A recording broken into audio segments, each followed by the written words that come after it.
To be yourself in a world that is constantly trying to make you something else is the greatest accomplishment.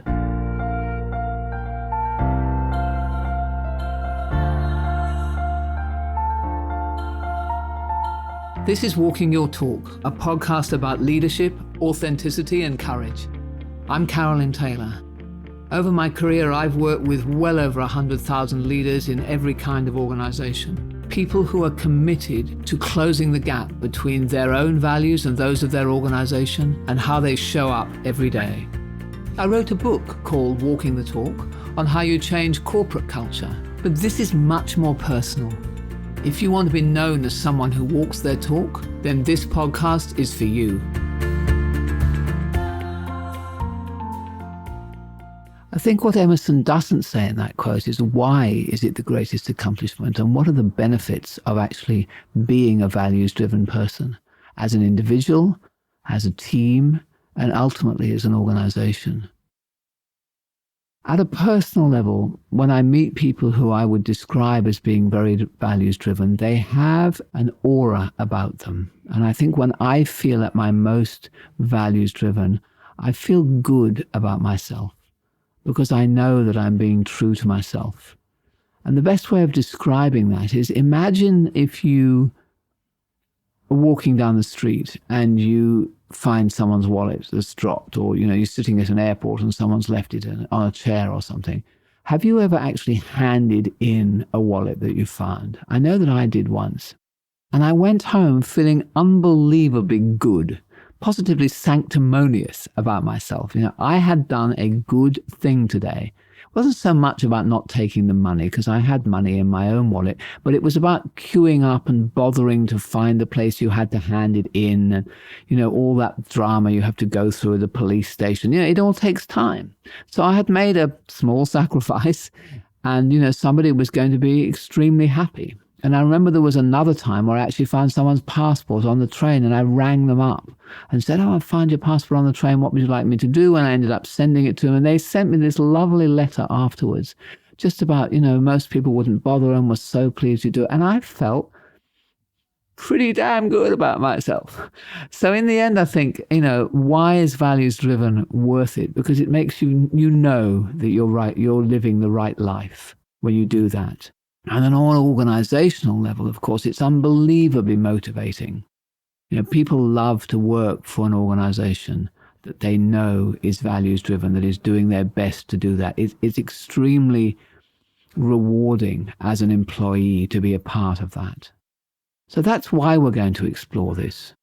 And I want to start by saying that the first thing about that, the first thing that you notice about people and organizations who are values driven, is that they have really worked out what they think is right and wrong. And they're prepared to live by that. And by living by that, that includes doing difficult things, painful things perhaps, things that involve some sacrifice on your part.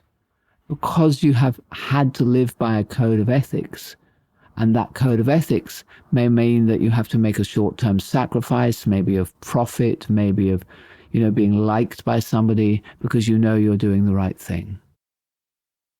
I get to work with so many leaders and aspiring leaders in organizations that I do get to watch values in action.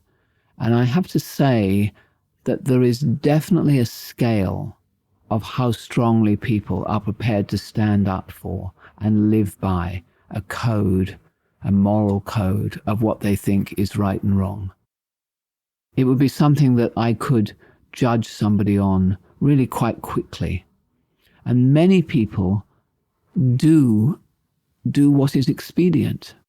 And they justify that because they say that's what we have to do to survive. And if it's a bigger organization in a work sense, very often that's what we have to do to make a profit. Or if you're working in a government sector, that's what we have to do to please the minister, or some other variation of that. Perhaps an individual will say, that's what I have to do to please the boss. That's what I have to do to fit in with the culture here and to keep my job. All extremely valid reasons why being expedient is often a wise thing to do. But it's not a values-driven thing to do. And that's what I want to explore in these series of podcasts. is how do you, as an individual, stand up for values, and as an organization, how do you become more values driven in an environment where you do still have to make a profit and you do still have to please the boss to some extent and you do want to keep your job. So being values driven is by no means a given in our society or in our organizations. Even though every organization I know now has a set of values, many of them are not what I would call values driven. And that, of course, is why there's a cynicism. People get cynical. They say, oh, leaders don't walk the talk. And that's, I think, what they mean by that.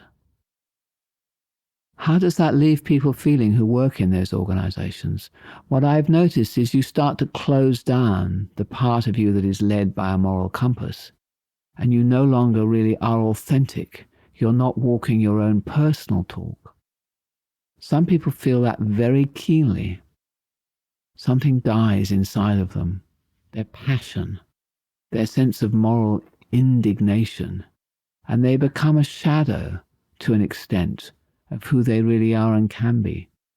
And I wonder about you in that regard. I wonder if you think about yourself and where you work, the extent to which you're having to close down some part of yourself in order to stay there, and that whether that actually causes you to give up on some of your passion and to start playing other games, the political games, the games about me winning over other people, the games about keeping my head below the parapet and not getting myself into trouble.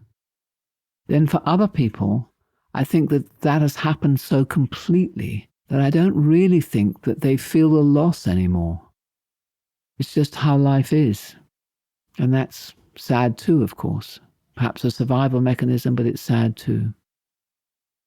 So how do you re-find your mojo and be more true to your values? And how do you find out, in fact, what your true values are, if you have lost your way a little bit of that?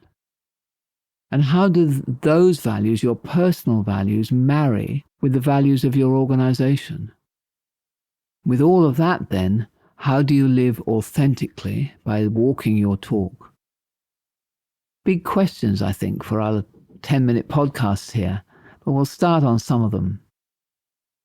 Remember that courage from last week's podcast comes from the root meaning of heart, cora, the Latin, and age, meaning to act.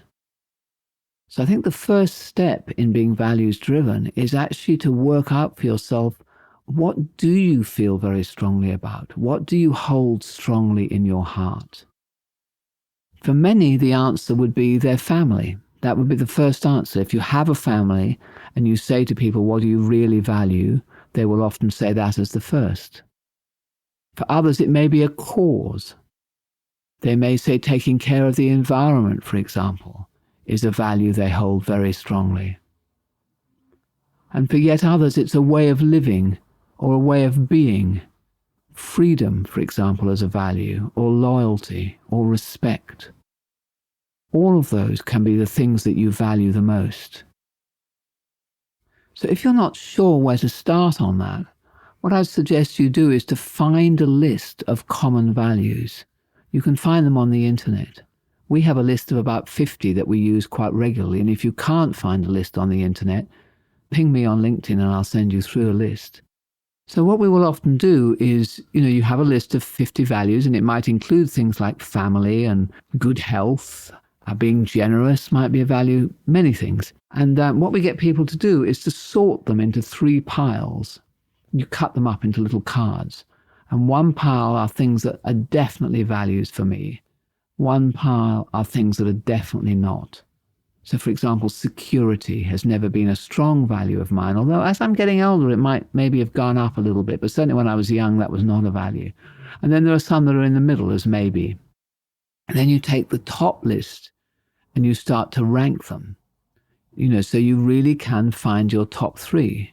And you rank them by going, if I couldn't have this and this, which one would I choose? And you end up with a list of things that really are important to you. And of course, an organization can also have values. Customer-centricity, teamwork, integrity. They're often similar, but a little bit less personal. So customer-centricity, for example, at the personal level might be service or caring. And accountability, as you would have seen from our earlier podcasts on accountability, at a personal level is keeping your word or honor. So that's your exercise for this week, to work out a list of what you really value, what comes at the top of your hierarchy at a personal level.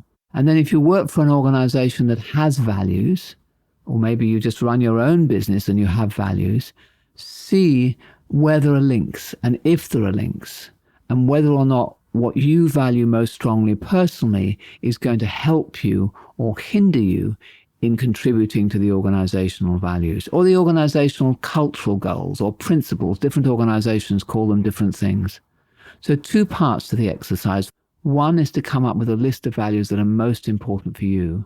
And the second is to compare them and see where the links are and how you could contribute and whether or not there's a conflict. To compare your personal values to the values of your organization and see where there are links and are there any places where there is potentially a conflict.